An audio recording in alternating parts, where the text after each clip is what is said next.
بسم الله الرحمن الرحيم. تبارك الذي بيده الملك وهو على كل شيء قدير، الذي خلق الموت والحياة ليبلوكم أيكم أحسن عملا وهو العزيز الغفور، الذي خلق 7 سماوات طباقا ما ترى في خلق الرحمن من تفاوت، فارجع البصر هل ترى من فطور، ثم ارجع البصر كرتين ينقلب إليك البصر خاسئا وهو حسير،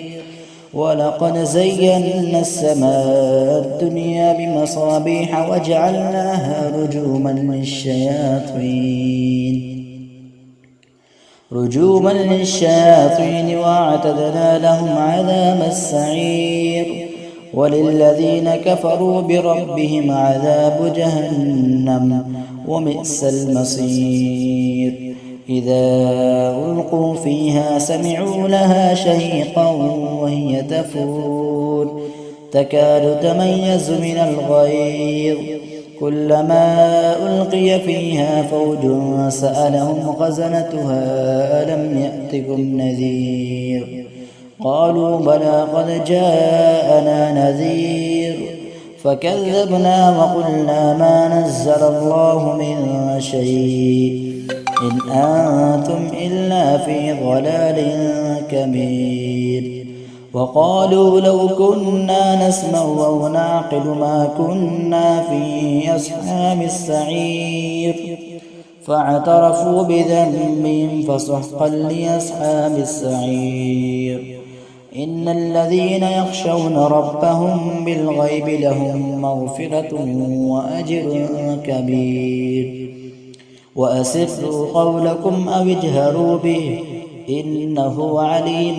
بذات الصدور،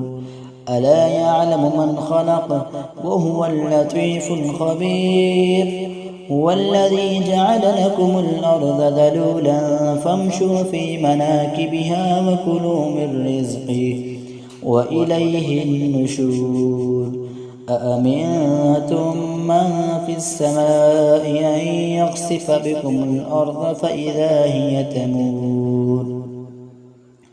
أم أمنتم من في السماء أن يرسل عليكم حاصبا، فستعلمون كيف نذير، ولقد كذب الذين من قبلهم فكيف كان نكير، أولم يروا إلى الطير فوقهم صافات ويقبض ما يمسكهن إلا الرحمن إنه بكل شيء بصير. أمن هذا الذي هو جند لكم ينصركم من دون الرحمن إن الكافرون إلا في غرور، أمن هذا الذي يرزقكم إن أمسك رزقا بل لجوا في عتو ونفور، أفمن يمشي مكبا على وجهه أهدى أمن يمشي سويا على صراط مستقيم،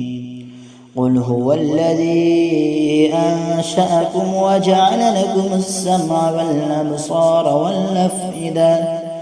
قليلا ما تشكرون، قل هو الذي ذراكم في الأرض وإليه تحشرون، ويقولون متى هذا الوعد إن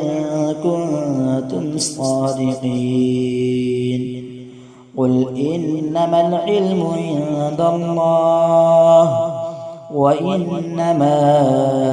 أنا نذير مبين،